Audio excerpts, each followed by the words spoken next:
Economic crimes.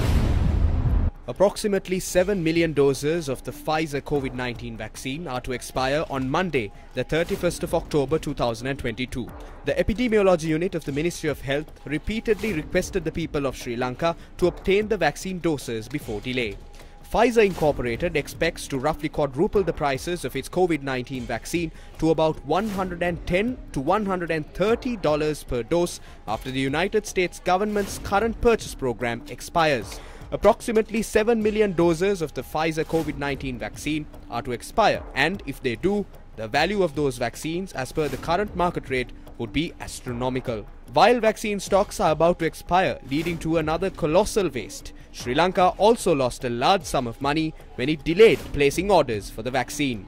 In early 2020, Sri Lanka recorded its first ever COVID-19 infection, and it did not take long for the coronavirus to spread across the country. What did Sri Lanka do when other countries devoted their resources to develop a vaccine?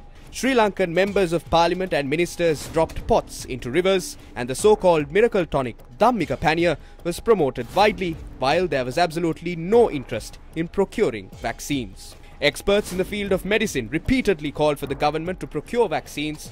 However, as Sri Lankan authorities opted for myth over science, the procurement of much-needed vaccines were delayed. On the 30th of December 2020, the United Kingdom granted approval for the emergency use of the AstraZeneca vaccine, prompting many other countries to place immediate orders for the vaccines. As it was also produced by the Serum Institute of India, there was ample opportunity for Sri Lanka to obtain the vaccine with ease. But what did Sri Lanka do? On the 22nd of January 2021, Sri Lanka's National Medicines Regulatory Authority granted approval for the vaccine. If the Indian High Commission in Sri Lanka did not intervene to provide the necessary data, the procurement of the vaccines could have been delayed further. 6 days after the NMRA greenlit the vaccine, India delivered 500,000 doses of the vaccine to Sri Lanka for free under its Neighbourhood First policy.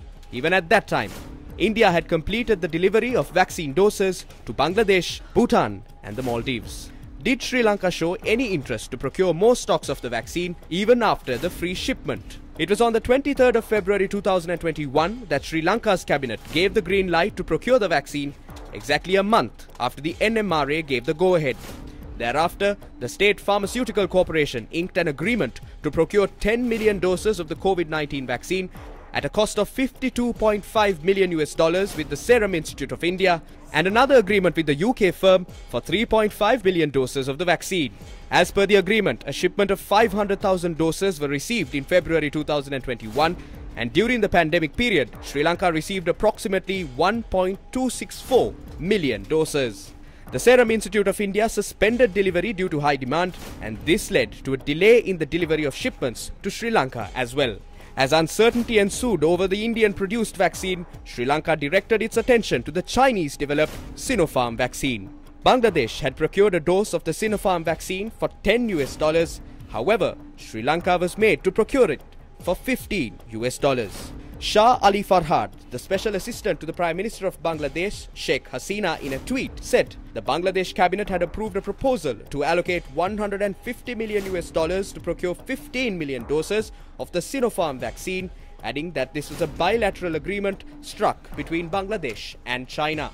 Pursuant to the tweet, a discourse emerged on social media alleging that China, which is offering the Sinopharm vaccine to Bangladesh at a rate of $10 each, had sold the vaccine to Sri Lanka at $15 per dose. Eventually, Sri Lanka had to pay an additional $70 million for the Chinese vaccine. Senior Sri Lankan citizens above the age of 60 were identified as the most vulnerable group for COVID-19. Sri Lanka lost 12,883 senior citizens to the coronavirus, which is approximately 76.8% of the total COVID fatalities in the country. If the COVID-19 vaccine was procured on time, many of these lost lives could have been saved. Yet, there appears to be no proper investigation into the procurement process. Is it not wise to at least institute an investigation now on the delays in making decisions and the deals that took place under the guise of the pandemic? These are matters that directly impact the people's lives and the taxpayers' money.